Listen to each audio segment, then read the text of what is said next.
د موسی علیه السلام دا خبره ټیک وه، ځکه چې موسی علیه السلام پیغمبر او د پیغمبر سره عام علم نه وي بلکې د وحی علم ورسره.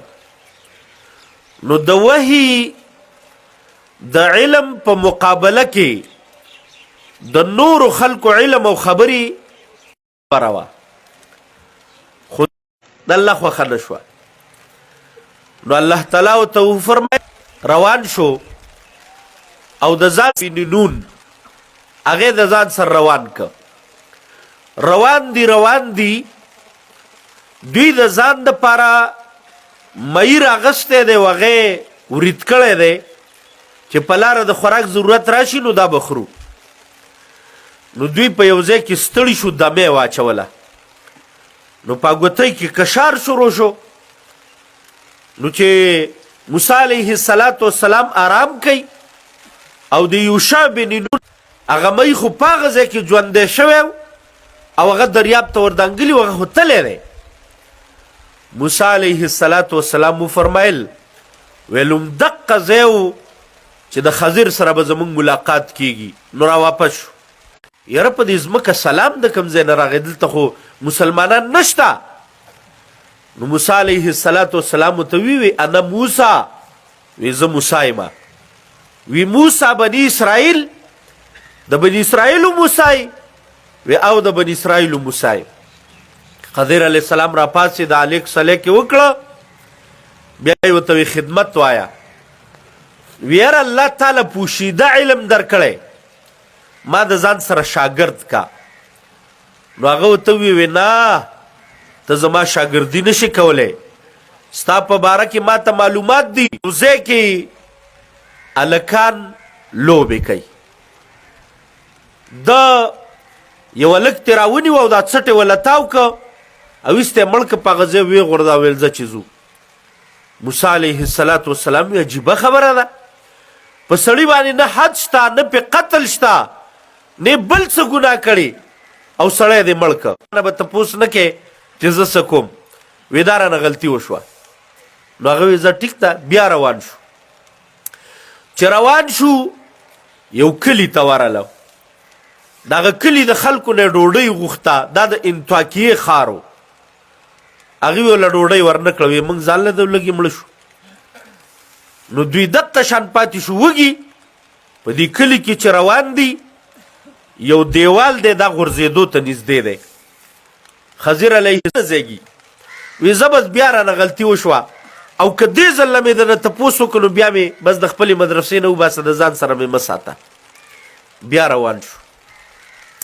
روان شو په دریاب پورې وځي، په یو کشتۍ کې کېناسته.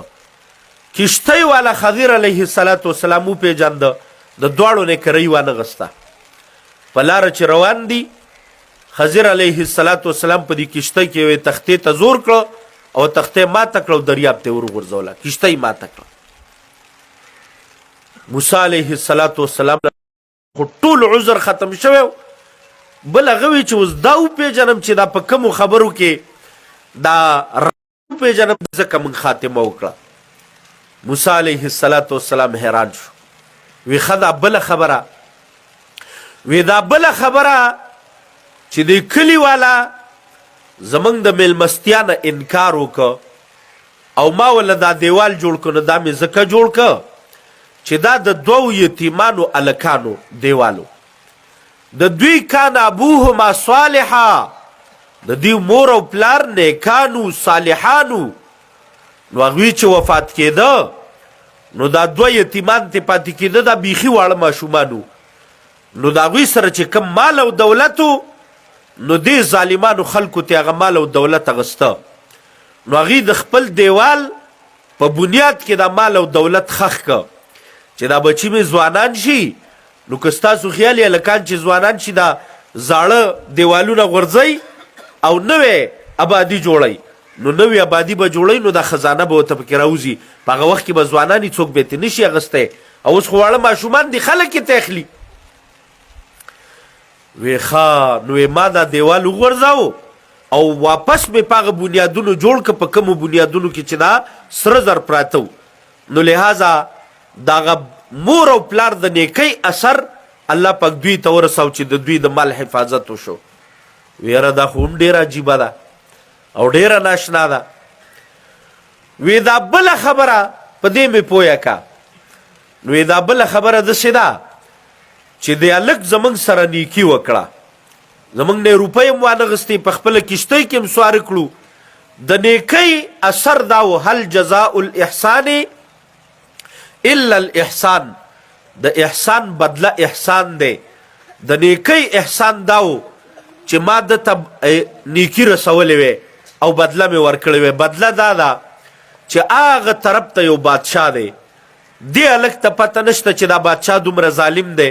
هغه بادشاه چې روغه کښتۍ ویني او خوښې شي نو خپلو نوکرانو ته ووایي چې د ده څه کار دی چې د ده سره داسې ښه کښتۍ ده، دا کښتۍ خو زما سره خوند کوي، زه بادشاه یم.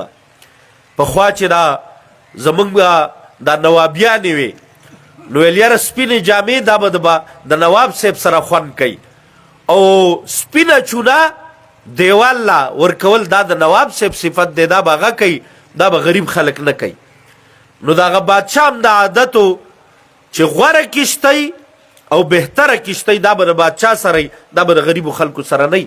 نو کښتۍ ته اخلي او په زور یې ته اخلي. نو ما د دې نه هغه تخته کم تختې چې پکې خوند کو چې مزه وه، دا یو تاج و د دې کښتۍ، دا تاج مې ترې لرې که، دا کښتۍ مې بې خونده کړه د دې دپاره چې دا خلک یې ترې وانخلي. ویره دا خو تا درې واړه د نیکۍ کارونه کړي دي او ما پې تاسو ورټلی او ما بار بار تپوسونه وکړه. دا خو ډېر عجیبه کارونه دي کړي دي او ډېر ناشنا کارونه دي کړي دي. او دا داسې په کار هم وه لکه دا څنګه چې تا کړې وه دقه شان په کار وه، خو ما خو صبر ځکه ونه که چې ما ته حکمت نه معلوم، ما ته خو دا پټ راز پکې نه معلوم.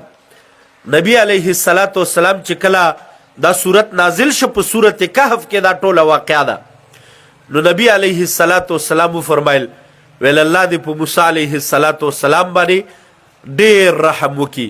که ده لږ صبر کړی وی نو لرأینا عجیبا و اعجبا، یاره موږ به ډېرې عجیبه عجیبه خبرې نورې م اورېدلې وې د حکمت نه، د الله د راز نه، د الله د مقصد نه، د الله د خدای نه او د الله د ربوبیت دغه حکمتونو نه پوشیده خبرې او ناشنا خبرې به موږ نورې م اورېدلې وې.